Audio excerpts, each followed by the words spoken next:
Hey, you. Yeah, you. Have you ever thought about starting your own podcast? We're two busy moms and boss ladies. If we can do it, you can too. When we were trying to get this podcast off the ground, we had a lot of questions. How do we record an episode? How do we get our show into all the apps people like to listen to? How do we make money from a podcast? The answer to every one of these questions is really simple. Anchor. Anchor is a one-stop shop for recording, hosting, and distributing your podcast. Best of all, it's 100% free and ridiculously easy to use. And now, Anchor can match you with great sponsors who want to advertise on your podcast. That means you can get paid to podcast right away. In fact, that's what we're doing right now by reading this ad. So if you've always wanted to start a podcast and make money doing it, go to anchor.fm/start to join us in the diverse community of podcasters already using Anchor. That's anchor.fm/start. We can't wait to hear your podcast. You're listening to Boss Ladies and Babies With Mickey and Megan, two best friends adventuring through motherhood building our careers and not losing our shit. Welcome back to Boss Ladies and Babies. This is Megan. And this is Mickey.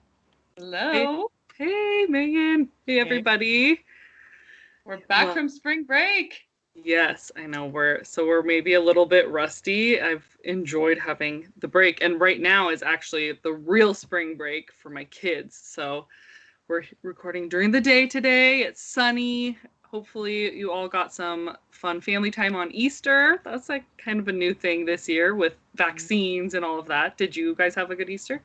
We did. Yeah, we my whole family basically is vaccinated. And so we were able to actually gather and have a brunch, which was like, I'm so tired from hosting and socializing, which I have not done like in a year, and like not having to worry about anything. It was amazing, but just like crazy that I still feel like I did something wrong, you know? Right. Yeah. How about you? Yeah, same here. We hosted at our house, which was nice because we have like a big yard. So we did a big Easter egg hunt for the cousins, which it was just two cousins and my sister-in-law, my in-laws, and my mom and her husband. So it was still like a smallish group, but yeah, almost all the adults are vaccinated, and the kids were like all quarantined anyway. So we felt comfortable this year. It was so great. Like I kept being like, oh my gosh, this feels like real life again. Like it's something that I think we totally took for granted before. And then now that it's been an entire year of holidays that we've all missed out on, it just felt amazing. I could have hung out with them all day long, but the fun hangover is real. I'm physically sore today from like standing up and cooking because I haven't done that in so long for that many people. Oh my gosh. That's so funny. I just was thinking like Easter was the first holiday that we weren't able to celebrate because of COVID. And like I just was reflecting on last year and how hard it was because I'm like so into traditions. And that was just like, I know for everyone, just heartbreaking. And then now it was the first holiday that we did get to celebrate safely as like normal, which is crazy. The whole year. I also saw this thing on TikTok that was like, so what are we doing now that the vaccines are out? Like, are we judging people for gathering without masks still? Or like, what are we doing? It was kind of a joke, but it was kind of funny because before, like, I'll be the first to admit, if I saw you hanging with people without a mask, I was like, oh no. You know? Yeah, I think it's still really awkward. We've even had a few like family moments where we're like, okay, like, do we hug you yet? Are we not? Like, can we come close? Like, do we wear masks? It's so weird. And it's been, I mean, even having been through this for a year, we still haven't physically been with people. So that whole like, mask etiquette and whatever is pretty new. But I think there's just so many people getting vaccinated that everyone's feeling a little more relaxed about it and more protected. So exactly. It's crazy. Real life is coming back, hopefully by 4th of July, like Biden's saying. But we can talk about that another time. We have some other big stuff to talk about before we get into the episode. Yes. If you guys missed our announcement last week, was it last week? Yeah. Was it just a couple days ago? I don't even know. It's all blurring together. Yeah. If you missed our announcement, then you heard it here first. Mickey and I have been offered the opportunity to be co-authors for a freaking book, a real, legitimate book that is on Amazon, in Target, on Kindle, like an awesome, awesome book that we're going to be published authors together, and we are freaking out. Yeah. Yeah. We met the publisher, I guess, like the main author. We went on her podcast and she's like, "Oh, I love you guys. Like, this is great. You'd be awesome to get together and you guys could help write this book or whatever." And we're like, "Okay, yeah, like being polite, whatever." And then she actually contacted us like within a week, I feel like. It was really quick and we're like, "Wait a minute. What? Like she really cares about what we have to say and wants us to be involved." So flattering, so exciting, like a huge dream for both of us. So yeah, I like still want to pinch myself. It's crazy. I know. It's crazy. So by end of summer, we're going to be published authors, which is just like a dream come true. Amazing. And the book is actually going to be so on brand for us because it's talking about balancing parenting with your work life. So like being boss ladies with babies. And it's a series that's called the Millennials Guides to, and there's a bunch of different millennial guides. And so we're not exactly sure on the title quite yet. I think we're still kind of playing around with the wording of the title, but it will be something about Millennials Guide to Balancing Work Life with Parenting. Mm-hmm. And so we're going to be co-authors, and there is one other person who's coming in and being a co-author with us on this book. And yeah, by end of summer, it sounds like it will be out. But the topic of the book really inspired our topic for this episode today. So we're super excited just to kind of chat about all things millennial. Yeah. Yeah. So before we dive into all that, let's do our highs and lows real quick and then dive in. Perfect. Yeah. Do you want to go first? I don't know. I'll go first. Okay, let's see. My high would definitely have to be Easter. I mean, we already talked about that, but that was a huge, I mean, you can't top that. Being able to spend time with your family, there's nothing better, especially after like a year-long drought of loneliness. So that was huge. My low is, it's been like, I think like 2 weeks now, a kid in my son's kindergarten class tested positive for COVID.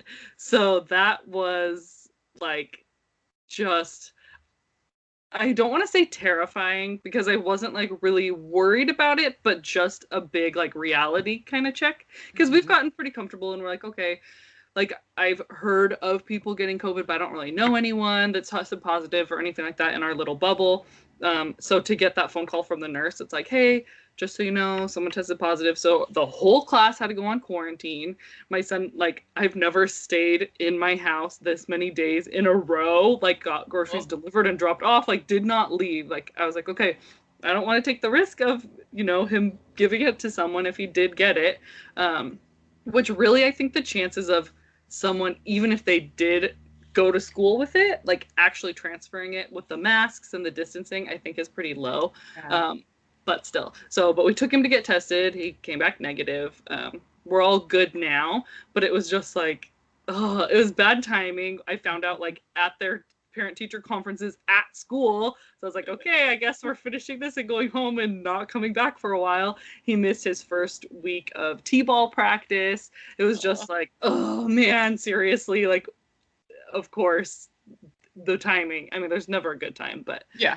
Never a good time for COVID. Right. But yeah, so that was a little frustrating, but it turned out fine. And after spring break, they get to go back. And yeah, as far as I know, the kid that tested positive is healthy. Like he didn't get sick or anything. That's so good.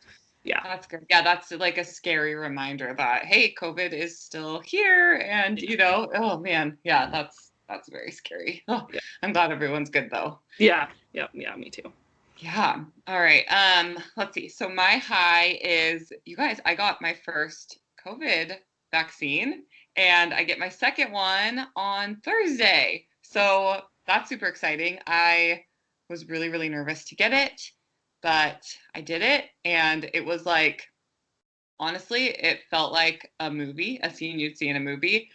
I drove my car into the Tacoma Dome, and there's just like rows of cars all around me with people directing, and they just come over to you and open your car door, and you put your arm out, and they just give you a shot right there with everyone else around you just getting shots. And like, it was pretty, like, it just happened really fast. It was like kind of terrifying, but awesome.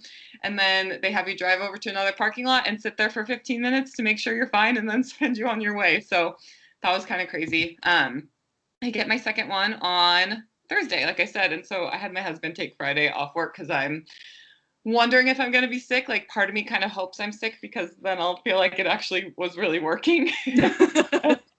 Yeah, so that was a high. I'm like, I'm not really going to change how I live my life that much because I'm vaccinated, but still just like having it and knowing that I'm helping other people and protecting people makes me feel really happy.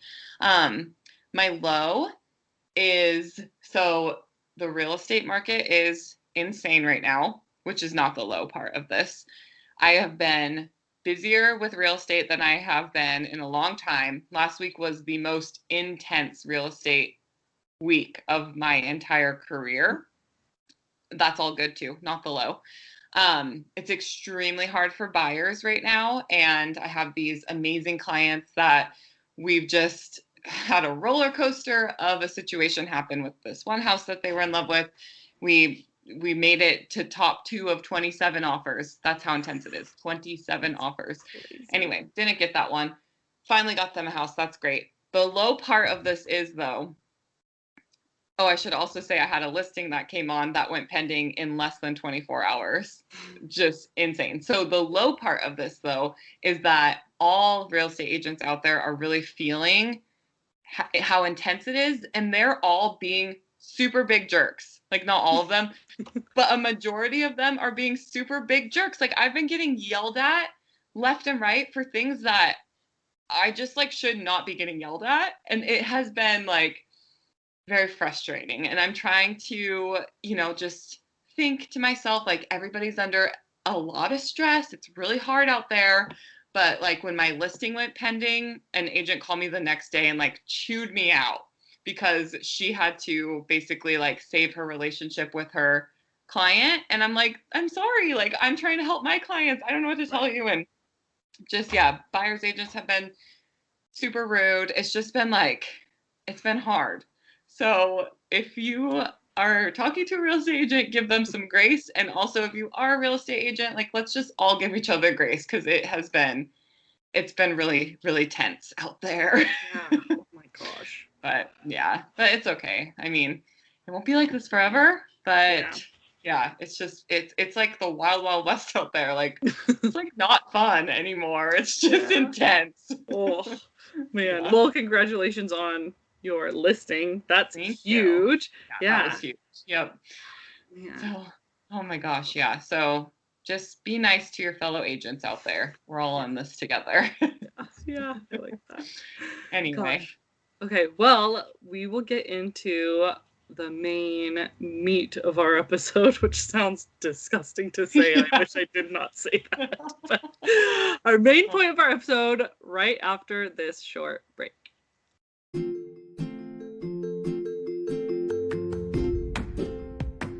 Hey Boss Lady, we want to support you and your business on our show. So we're rolling out a new segment where we will be highlighting boss ladies in our community by running an ad for your business. The Toddler Labs subscription box is the most comprehensive educational and developmental subscription box on the market for ages 2 to 5. Each box features 4 to 5 engaging, hands-on activities focusing on fine motor skills, early literacy, mathematical concepts, and more. Each box also comes with a book and printable worksheets. You can find out more at thetoddlerlab.com or on Facebook or Instagram under @thetoddlerlab. Please use the code FRIENDS+FAM for 15% off of your first 3 boxes. If you're interested in us promoting you on our show, send us an email and let's get bossy.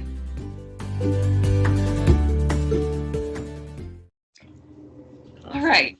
I'm so excited for this episode, and in case you weren't listening at the beginning, or just for an excuse for us to say it again, we are co-authoring a book. That's Yes. never going to get old. It's never going to get old. Oh yeah. You better believe I mentioned it multiple times over Easter, just like published author coming, even though I'm not published yet, but we're getting there, and that's such a big deal. You know my book deal, my book deal, my book deal. So get used to it, ladies. But yeah, so this book I think is going to be so cool and really different.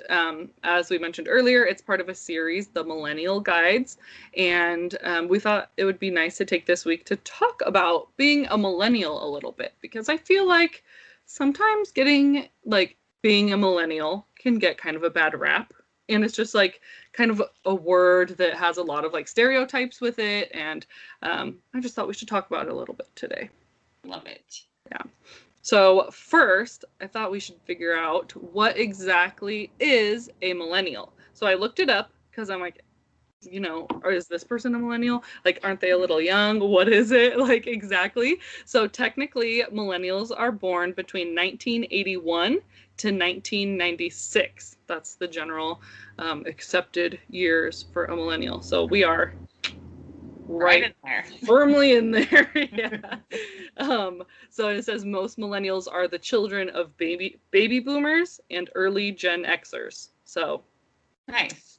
Yep. Yeah, like we're actually kind of older millennials, which is well, I guess not. I guess we're kind of smack dab in there on the older to mid. Yeah. And just quickly, can we talk about the fight between millennials and Gen Z just really quick? Yes. Because it's really getting to me, you guys. Like, I was trying to get dressed this weekend to, actually socialize, and all I have are skinny jeans. And I actually ordered some new jeans from American Eagle. Mm-hmm. Their mom jeans. Shout out to American Eagle's mom jeans because they're everything. I got them on Easter morning. I was so excited. And I was like, I don't know if I can get hip with this, but they were like the relaxed, cropped, super high-waisted, and when I pulled them out, my husband was like, what are those? Those look ridiculous. I put them on and they were so cute. Oh, and nice. I don't know if I hate skinny jeans now because it's just getting shoved down my throat from every ad and everything. Everywhere I look, nobody's wearing skinny jeans anymore, which they are, but I don't know, or if I just maybe have never liked them. I don't know, but I got these new jeans and I'm doing it. I'm going in. That's big. That's a big deal. I have firmly just accepted my millennial fashion status. I cannot do a middle part. Guys, I feel like that's an unfair fashion thing to put on people, because either you look good with the middle part or you look terrible with the middle part, and I can't change my face shape. It can't look good. There's nothing I can do about it. It's not fair. Yeah. So yeah, I'm sticking with it. I've embraced it. I mean, not only if I wanted to get rid of the skinny jeans would it mean I have to go pants shopping, which is terrifying enough for me to just I'll just stick with what I have. Yeah, I think I needed a pants shop anyway, but it's just funny.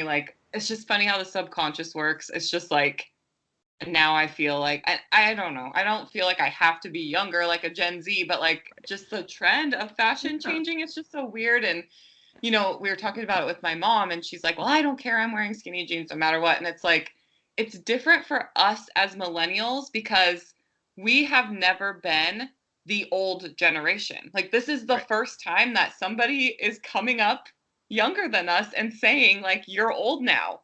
And that hasn't happened to us before.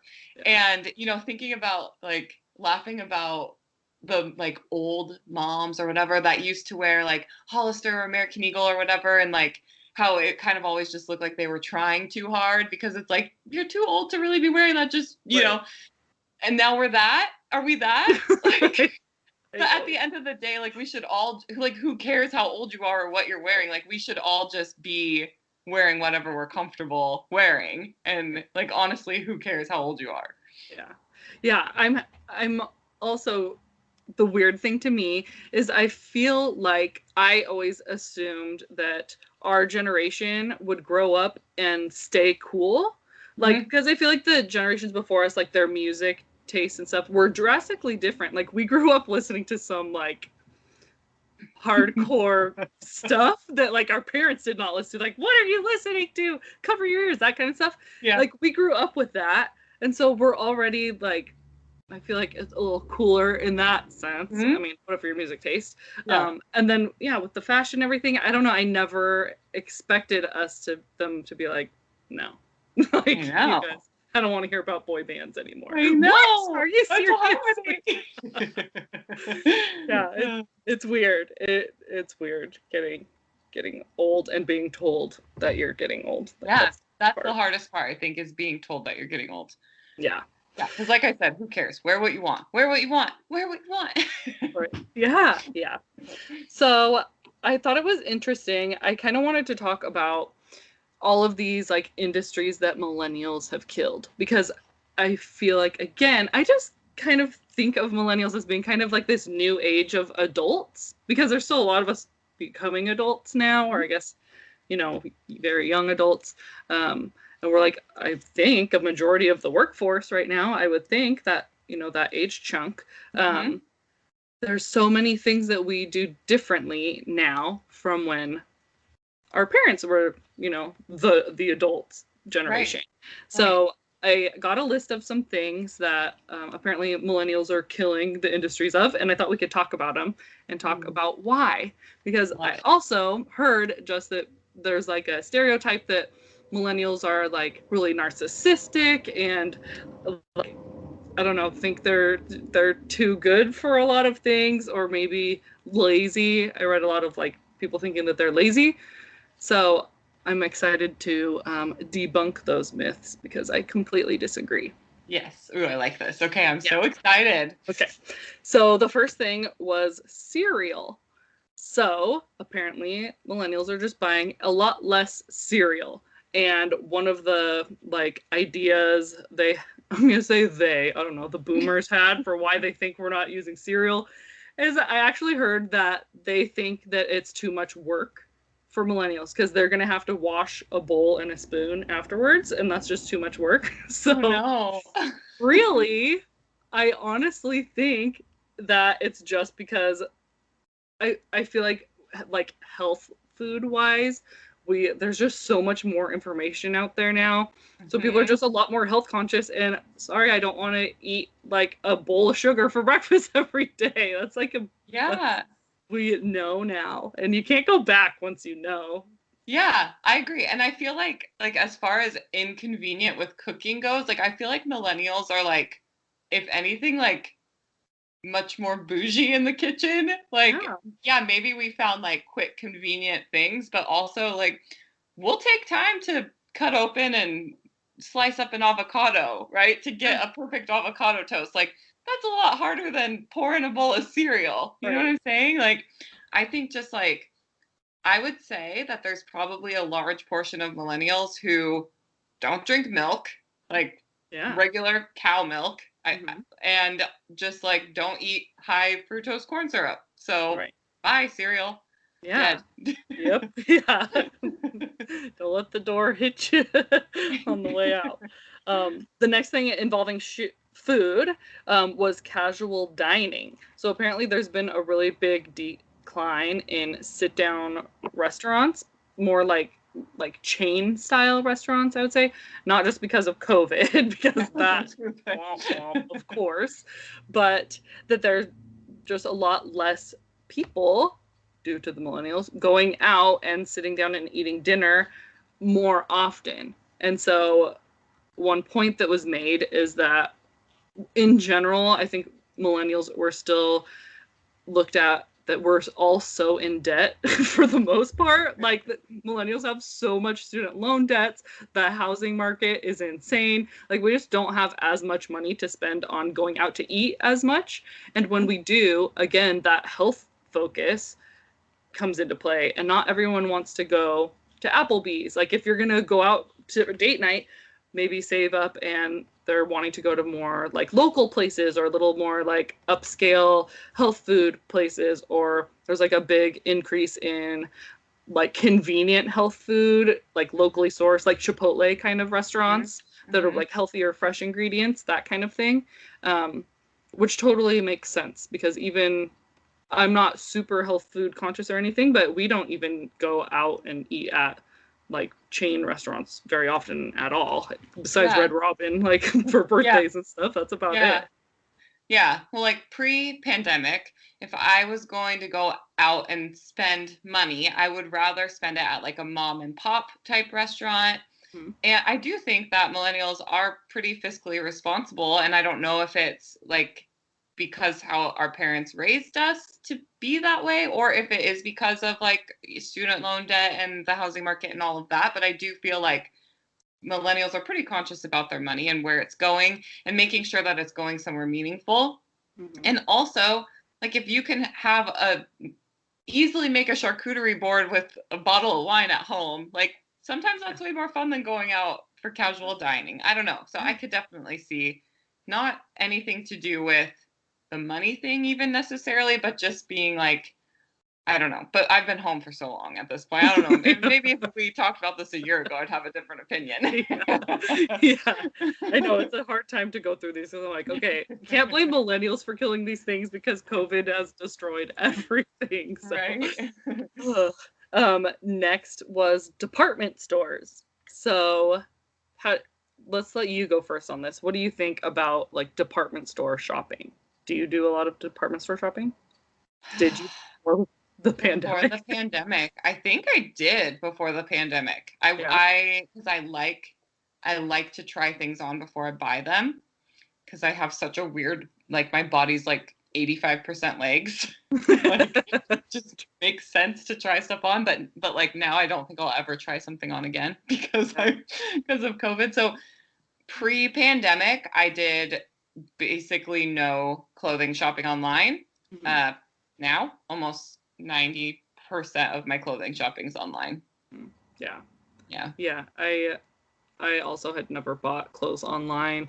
I've done some, but I had a bad experience shopping for dresses pre-pandemic. Trying to find a white dress is insanely impossible in Washington because it's like never nice enough to wear a white dress. So ordering stuff on Amazon and then returning it, which it's all so convenient. Even that, like doing that is so convenient. But everything's convenient, I think. Yeah. But I think another, like, I'm not a big department store shopper because I'm cheap. I'm like, I'll say it. I'm way too cheap to go into Macy's. I'm not going to go in there to buy anything. There has been an increase I saw in cheaper stores, like doing like TJ Maxx, Marshalls, Ross, those kind of things.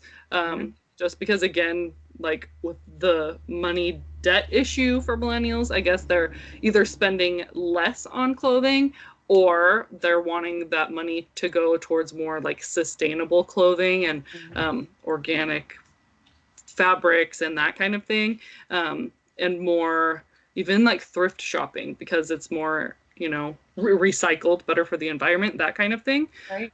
Yeah. So I have noticed a lot of the like bigger department stores going out of business even the past like few years. Like Kmart and Sears are gone. I'm sure there's more I don't even know of right now, but well, even before the pandemic, like you'll find if you're shopping in the store, there's not a lot to choose from. Like it's very hard to find anything in the store. All the good stuff's online, it feels like.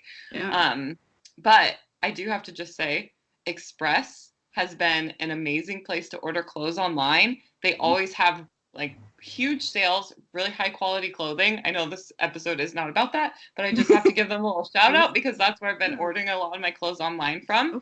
And they're like really, really nice, great company. Oh, Express. Okay, Here I am giving shout outs to all these American Eagle Express. I've been shopping a lot recently. Yeah. That's funny. Okay, next is luxury goods. So I'm not sure exactly what qualifies as a luxury good, but I would think like nice cars, like maybe jewelry, that kind of thing. It said 72% of millennials prefer to spend money on experiences rather than items. and they're doing a lot more renting of things than actually buying it. And that's everything. They have like the higher end clothing rentals now. You can rent the runway, that kind of thing. Prom dresses, wedding dresses. You can rent all of that stuff Yeah. now, which is crazy to me. Yeah. Like I never would have thought to do before. Yeah, that's amazing that you can do all that.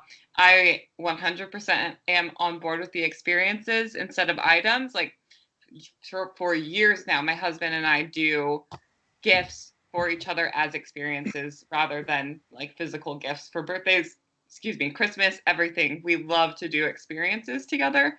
And I think like maybe some of this has to do with now that millennials are getting older. Like there's only so many gifts you can give before it's like, well, what do I get you now? Like, let's just go do something fun instead. I don't know. But I personally really would rather spend money on an experience. Mm-hmm.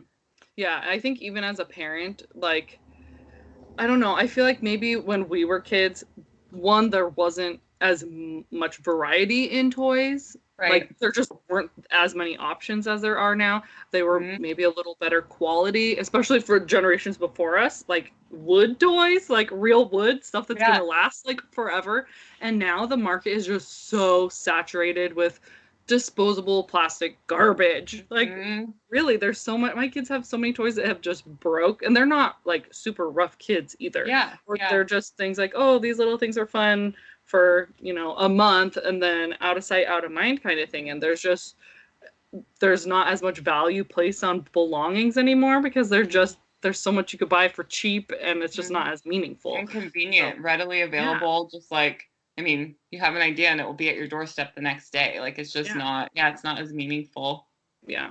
So I really like the experiences thing. I think as our kids get older, I want to go more that way with their gifts too, because I feel like we're also very like nostalgic, sentimental bunch, and making memories is so much more important than filling closets. Yep, I agree.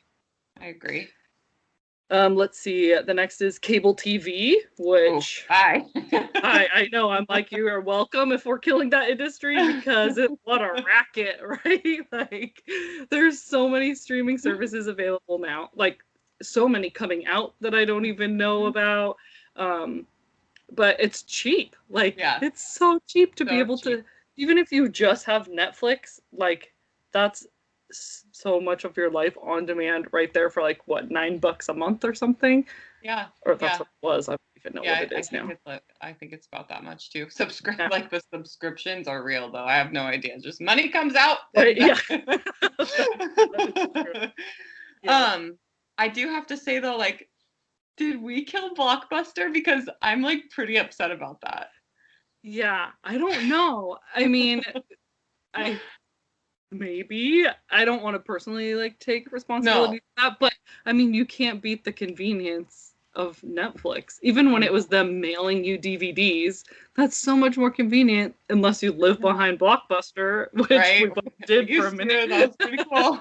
No, but like, just remember, like, go like family movie night, and you go to Blockbuster as a family, and you each get to pick out a movie, and just like how fun and special that was. And now you just sit on your butts scrolling through. No, seen it. No, like so I'm really sorry if we killed Blockbuster. Bring it back.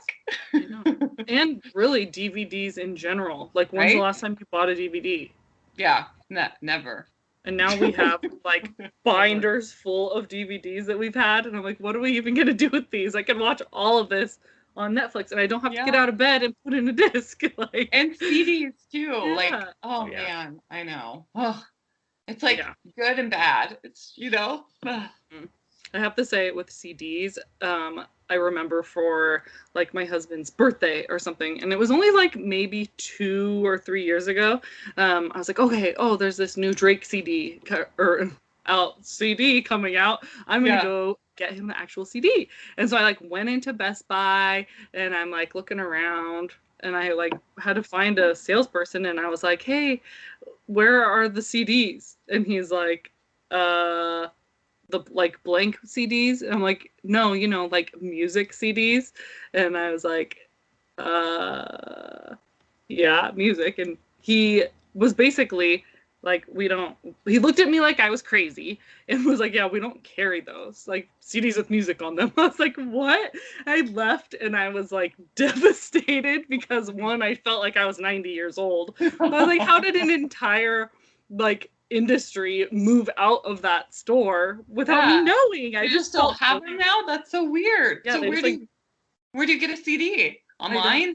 I don't think you do. Now you just buy the album like digitally. Like, I've bought 2 Taylor Swift albums during quarantine and just downloaded it to my phone, and you get like 10 downloads or whatever. So you can put it on your computer, put it on a jump drive, which like cars nowadays mostly have like a USB port. You can just plug that in. I mean, it's more convenient, but then you don't get like the little book with like the lyrics and the stuff in it. I love that. And like, it's got to be hard for artists then, because like for me, I'm not going to download a CD when I could just listen to Pandora or Spotify. True. And hear their music, right? Like, oh man. That's another one. Rest in peace, CDs. Yeah. I'll always have NSYNC. Yeah. Let's see. We can go through the next ones kind of more quickly, but there's like American cheese. That's just because now we know that it's gross, and we grew up with bologna and Kraft single sandwiches. We know what it is. No thanks. Yeah. Wait, quickly, I have to say it's so funny. They say like millennials love charcuterie boards so much because we grew up on what are those? Lunchables. Yeah. I'm like, that's so true. That's so funny. Yeah. The crap we put in our bodies in the 90s, though. The crap we put in our bodies that our parents fed us because we didn't know any better. Oh my gosh. Like, chemical toxins all day, every day. I know. But I'm like, okay, well, look where we are. I think we're still fine. Pretty well. I think maybe we're like semi-preserved on the inside, maybe like all those preservatives. Like, we're gonna be okay.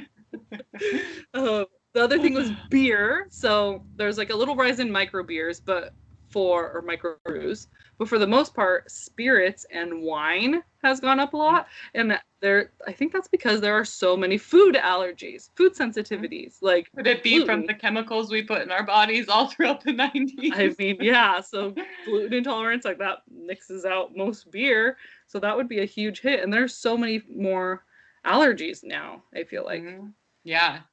I do think like millennials really love the microbrews. I don't know why. It's just like a trendy thing. I don't really know why. But yeah, I definitely think like, especially like for the mom generation of millennials, like the mommy wine culture is a huge deal, which we've been talking about doing a podcast episode on that for a long time. And then also like ciders, I think, are a really big deal for people who don't want to drink wine or hard A, so they kind of go more towards the ciders. But I just feel like millennials are good at like making things like really trendy. Yeah, I think so too. Like picking something and making it go.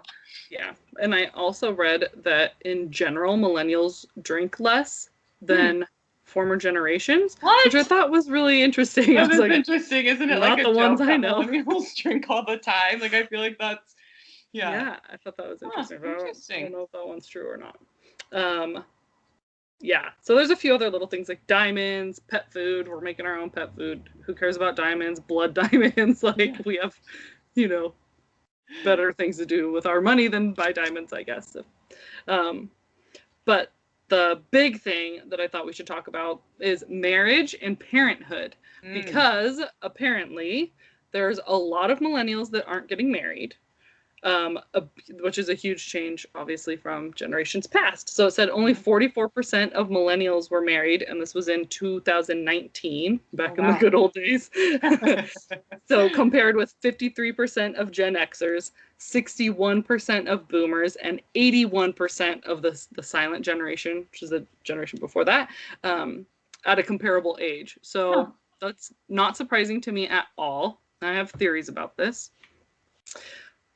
I mean, yeah, people, like, I think my great-grandparents were married when they were like 14, like the women, they got married so early. I think 15 when they got married. Yeah, which is crazy. We're just all, as a generation, kind of waiting on that stuff. I feel like we have such a bigger emphasis on like education and careers, especially I feel like growing up, like college or a career was shoved down our throats from the time we were like in middle school. It's like, where are you going to go to college? What are you going to do? What are you going to be? I'm like, Mm-hmm. I don't know. I don't even know like what I'm going to do tomorrow. That's a lot of Yeah. pressure. But Yeah. after having that so ingrained and that being so important, like of course most of us are actually using that education or that like job experience and actually working and putting time into that before we settle down and have kids and families and Right. get married and all that. Yeah. Yeah, so Yeah, I I mean, what agree. do they expect? I feel like it also just like it's our dynamics are so different because you got married pretty young. You guys were 23, right? Yeah, yeah. And then I got married when I was 28, Mm-hmm. which like my mom got married when she was 20 and I all or no, she was 19. Sorry, she had me when she was 20. And so I grew up my whole childhood like wanting to be like married super young and be like a super young mom, which then like I got older and I got into my career and I just like it just came later than what I thought. But then even people who are younger millennials than us are waiting even longer than Mm-hmm. like so like I was 28, which I felt was kind of old, but it wasn't like No. at all. People are Yeah. waiting until they're in their 30s to get married, and then I know we're going to get into the children topic too, but having children later and later too. Mm-hmm. So do you feel like getting married and having children so young that you're like different for a millennial to because I mean I feel like Right. in our generation millennials were still getting married pretty young, Yeah, like our yeah. generation millennials. Mm-hmm. Well, that doesn't make Right. sense, I guess. Our But what like would the you older call? half of Yeah, the yeah, millennials, yeah. right. Like I feel like Right. it was still kind of like this is more of a recent development because when I got married at 28, I felt like I was getting married old. Mm-hmm. Yeah. I don't know. I think one part of me thinks that I think as we were growing up, there was a huge rate of divorce. Like Mm-hmm. that was kind of when the big divorce boom, like it was happening, and now it's like 50% of people end up divorced. Mm-hmm. I don't know if that kind of made me more of like a romantic and wanting that kind of thing for Yeah, myself. yeah, So I just happened to meet my husband early and happened to, it just kind of worked out that way. Um, yeah. but there's definitely part of me that's watched my other friends that did wait and have done Mm-hmm. more, independent things and traveled and, have these amazing careers and that kind of thing that I definitely missed out on having gone the other route. But I'm glad it turned out the way it did. Like I'm happy with Yeah. where we're Oh at and yeah, like everything. if But I would have met right. Quentin sooner, like Yeah. I wished that I would have gotten married younger, just Yeah. because that's what I saw like Mm-hmm. my whole life growing up. And 28, like I said, felt like I felt like, oh my gosh, I'm so old to be getting married. Yeah. Now my sister's getting married at 29, and that's like totally on trend with what the rest of her friend Yeah. group is doing, if not even older. It's Mm-hmm. just weird how much it's changed, even Yeah. just within the same generation. It's Mm-hmm. crazy. Yeah. Oh yeah. And now that I'm 33, looking back, I'm like, who let me get married at 23? Like I know 23-year-olds right now, and like that's an adult decision to make. I like to think that maybe like we're also maybe pickier about our partners. Like I don't Maybe. know. I feel like there's so much like for a lot of these things, these issues that we're talking about, like with millennials, I just feel like there's so much more education available to us, like information, I should say, more information, Mm-hmm. and our worlds are just so much bigger than they have Mm-hmm. been for any other generation. I can tell Yep. you what half of my high school class is doing right now, like what their kids' names are, even whether we were friends or not, thanks to social media. In the Right. past, I would know like my three friends and that's it. And I would only know Right. what's going on in my little circle. I would have no idea about all these other lifestyles and world problems and like everything, health Yeah. issues. Like the world is just so much bigger to us. And I feel like that is what has contributed so much to us being such a like, I want to say like sensitive and progressive Yeah. generation.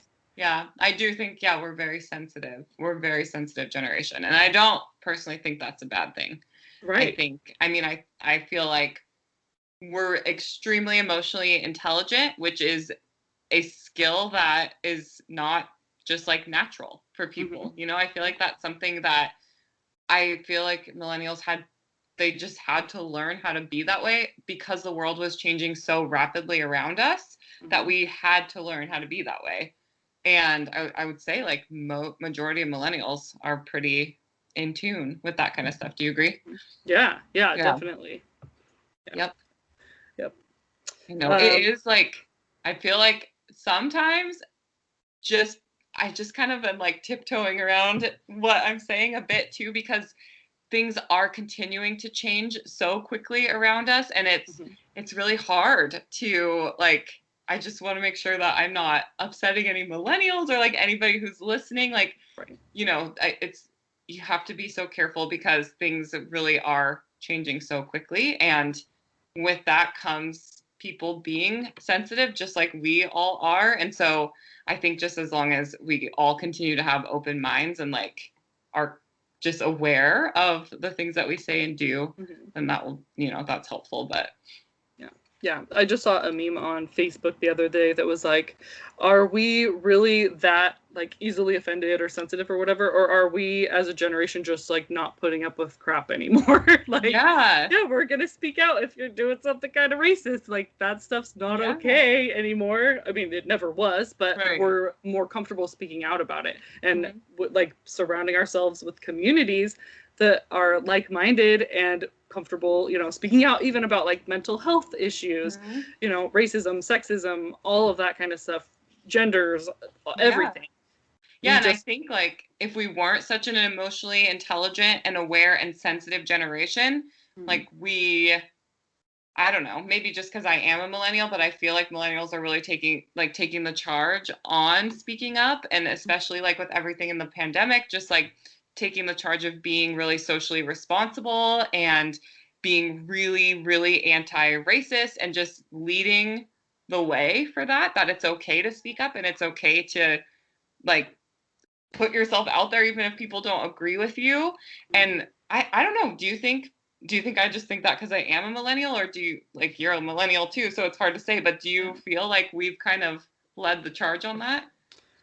It certainly seems that way, and I think, I mean, we've been basically given such a big stage. Like, anyone can go online and write what they want, and 500 of your closest friends and relatives and whoever you've ever met hear and see what you're thinking and what you're believing in. So spreading those messages is, I feel like, so easy now that it's just kind of second nature. And I'm proud of our generation for being able to take that opportunity and like that ability and use it for good.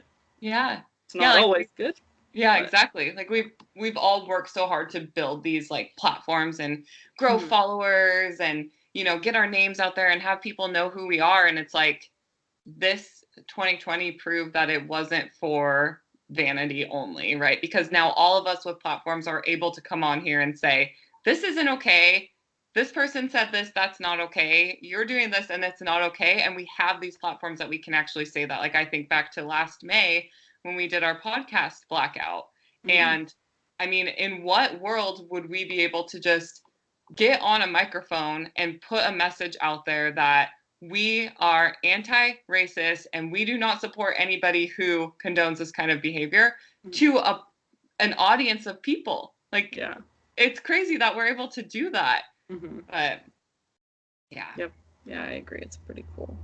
Go millennials. Yeah. Got way off topic there. I just noticed I was like kind of tiptoeing around some things, and you know, we just want to be just really sensitive to each other because we are sensitive and emotionally intelligent and aware.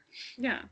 And I think we're really empathetic. Like, I can put myself in other people's shoes because I get a glimpse into their life through social media every day. I understand. I mean, I obviously won't know what it's really like, but I can understand, hey, this thing would affect this person. And I feel like it's a lot easier to care about issues that don't specifically relate to you when you can actually put a face to it.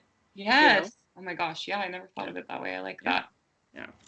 Okay, well, we can kind of wrap it up because, I mean, we could go on and on. Yes, also, like, we're just such a good generation, right? I know. And yeah, having children, we kind of already touched on that. A lot of people just waiting later in life, you know, finding a partner to begin with can take a while. building up those careers and that education, all that can kind of push it back. And I mean, I don't know health wise and like physically what difference that makes. Having kids later, I remember just my mother-in-law specifically often mentions like that's why you have kids when you're young, because kids are freaking exhausting. Like I think about having a baby right now and I'm like I just feel so tired. Like I cannot imagine doing that again right now. But I started having kids pretty, I mean, not young in olden terms, but now seem like pretty young. So yeah. So my sister is 5 years younger than me, and like just watching her and her friend group and like the trajectory of their life, it's really cool to see because they're all, going to be in their 30s, and kids are something that is still in the future, like horizon for them. And for us, I feel like we were really taught, or it was just like social norm, you have like 10 years to find a partner, figure out your career, have babies, and then basically your life's over. Like, do that in 10 years, or like you don't qualify as a woman or whatever. Like, that's really what it felt like for so long.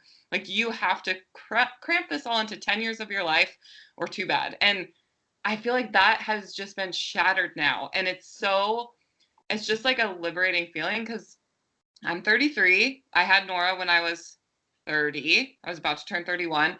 And, we want at least one more kid, we think, but we're not 100% certain yet. And like when that's going to happen. And I feel like that pressure has been taken off of me so much, because for so long I was like, I got to be done having kids by the time I'm 30 or, whatever. And we don't now. And it's just like, we can breathe. Like, we as women can breathe again, because there is and also I feel like for women who don't want to have kids, that used to be like, oh, well, do you have kids? Oh, why not? And I feel like that's becoming less and less of a thing too. And it's like, oh, you don't want to have kids? That's great for you. Like, amazing. And I applaud that, because you don't have to have kids. Like, you just don't. So yeah, I love how that's shifting. Yeah, I do too. There's so much that you can do in your life before I'm like dreaming all the things I could have been doing before I had kids. But yeah, now there's women like in their 40s having kids, and it's like a normal thing. Yes. And I remember growing up and being like, oh my gosh, like who was it? Like Janet Jackson's pregnant and she was 45 or whatever, and it was like this big crazy scientific miracle kind of thing. And now it's like not even a big deal at all. Yeah. Now the doctors need to get on board and stop calling 35 a geriatric pregnancy, because that just is like, I feel attacked by even hearing that. So let's get on board, doctors. Like, change the name at least. Yeah. Definitely. Cool. Okay. I think we can wrap up our millennial talk. I think those are really good points, but to sum it up, yes, there are probably a lot of industries being impacted by our generation's choices as adults, and you're welcome, because a lot of those should have gone probably a long time before us. So yeah, and Gen Z, even though we're in a fight right now, I have high hopes for what you guys are gonna do. I really do. So we'll just sit back and be the old ladies watching you continue our legacy. Just kidding. We love Gen Z just as much. It's fun. It's a fun fight. It is. All right. Okay. Well, do we want to do hot mess moments? Sure. Yeah. Okay. You want to go first? Man. Okay. I'm going to go first, and I'm pretty embarrassed, but it's like too good not to share. So you guys if you've listened to the podcast before, you've heard about me figuring out how to use my daughter Nora's little travel potty in the case of an emergency. So since the pandemic, I just will not use a public restroom. Like, I would rather expose myself and get a ticket if I have to than use a public restroom. Just bleh, right? And so, I was peeing on the side of the road all the time. I finally figured out I have her potty in the car with me. It just takes these little plastic bags. It was a really big emergency one day. Used it, great.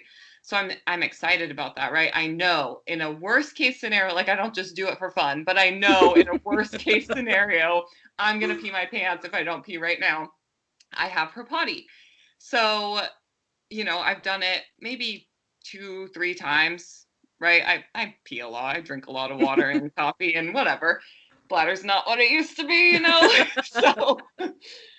so a couple weeks ago, we were at the zoo, and I'm not going to use the zoo's public bathroom, and I had to go so bad, and the parking lot was packed. People everywhere. I'm like, okay, I can't pee outside. Like, I just can't do it today. I have the potty. I know how to do this. I've done it a few times. Like, I've got this. She's in her car seat watching me, unfortunately. So I scoot up the passenger seat as far up as it can go. I pop up her little potty, put the bag in it.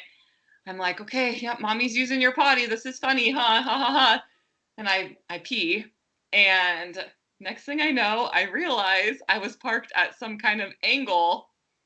And so the pee was actually not going in the bag. It was going out backwards from the back of the bag. And I got maybe a quarter of it actually in the potty, and the rest of it was all over the back seat of my car, the floor mat. So, and as it's happening, like I understand what's happening, but like you can't just stop peeing. Right. And she's watching me, and I feel like most of my hot mess stories are now about me peeing, but luckily my husband just put in WeatherTech floor mats into my car. Huge lifesaver. I was able to just wipe up the pee and do a little disinfecting, and I was just like new. So yeah, probably the last time I'll be doing that. So I mean, at this point, you could just invest in some Depends, and we will not judge you. Especially if you're wearing those Gen Z pants. There's some room in there. There is some room in there. Yeah, you have a good point. Oh my word. Well, yeah, thank you for that. You're welcome. That visual, I hope I painted you a really, really nice picture there. Gotta do what you gotta do, Yeah. Gosh. Okay, well, mine is not that funny.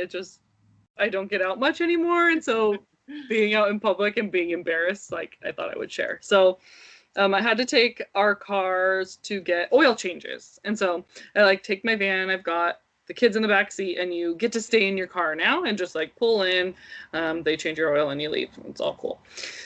So I pull up, and I'm nervous because I'm I don't know what to do when I'm in the car and you're out there. Please don't ask me any questions. So he's like, okay, can you pull up your mileage? And I'm like, okay. And I just cannot figure out where that is. I mean, I know it's supposed to come up on the dashboard, but it's not there. And I'm like, okay, let me figure out which button. And I go over to the stereo that has all the info buttons you can push. And he's like, do you mind? Can I just reach? And I was like, yeah, you can do it. Do you need me to get out? And I'm all flustered. I was like, you want me to get out? And he's like, no, just I can just. He just reached his arm in and pushed the little trip button on the thing. It popped up. I was so embarrassed. Okay, cool. And then I pull in, and they're like, okay, can you pop the hood? And I was like, okay. I panic, and I'm like, okay, where's the button? I'm like, this is so embarrassing. And I just felt, and I have my polite stranger voice, which is a little more girly. I'm like, okay, oh sorry, haha, just a minute. And I'm looking for the button. I'm like, okay, I don't know where it is. What's happening? So much pressure. And so he's like, do you want some help? And I was like, yes, please. And so he opens my door, and again I'm like, do I need to get out? What do I do? And he just reaches under, pushes the button, lifts it. I'm like, okay. I was like, I swear this is my car. I don't know why I can't find anything on it right now. And I was all flustered.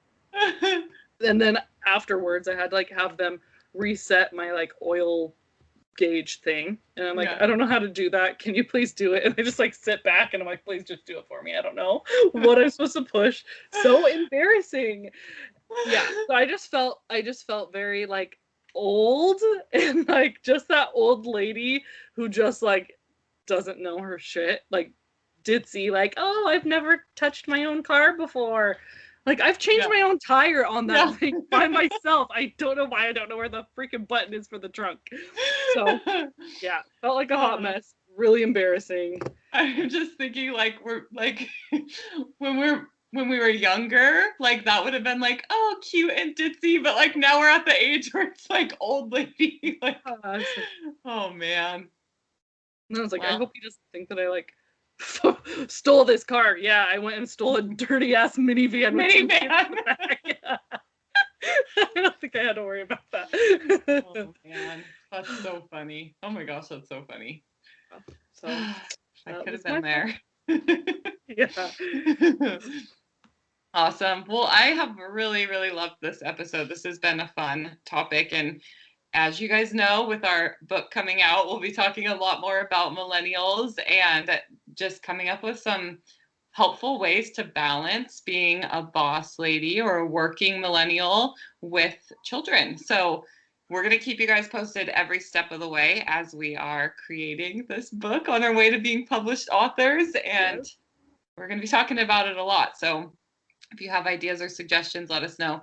Before we end our episode, we do want to share another announcement that we did when we went live the other day, but we are going to be doing a live secret podcast that will not be released at all on our podcast platform. You will only be able to hear the podcast if you attend it live, and we will have tickets available on Eventbrite, and so we'll get links for that here shortly, but it's going to be on the 16th and probably around 7:30 p.m. We'll let you know the time for sure, but Friday the 16th, and we're going to be talking about mom after dark. So there's going to be no questions that are off limits.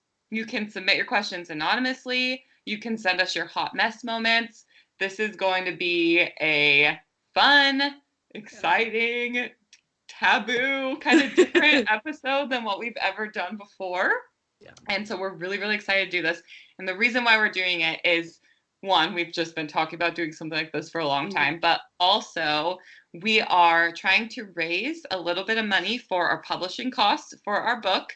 And so the tickets will be available by donation, and all of the donation proceeds will go towards our publishing costs. So if you would like to support us and join in the fun, we would love to have you there, and we would appreciate it. And it's virtual. We should mention virtual, live virtual. Yeah, it's on Zoom. Live virtual. Yep. So you can put on your cozy jammies, grab a glass of wine, come hang out with us, and it should be a lot of fun. Yeah. Boss Ladies After Dark. Like that. I'm so excited. Yeah, it's going to be awesome. So stay tuned for more info on that, and we'll talk about it every week to remind you guys. But yeah, I think that's all we have for this episode. Yep. Yeah. All right. We'll see y'all next week. Okay. All right. Bye. Okay. Bye. Thank you for listening to Boss Ladies and Babies. If you like this episode, be sure to rate, review, and leave us some feedback. Make sure to follow us on Instagram and Facebook, and join the conversation in our Facebook group at Boss Ladies and Babies. And until next time, stay bossy.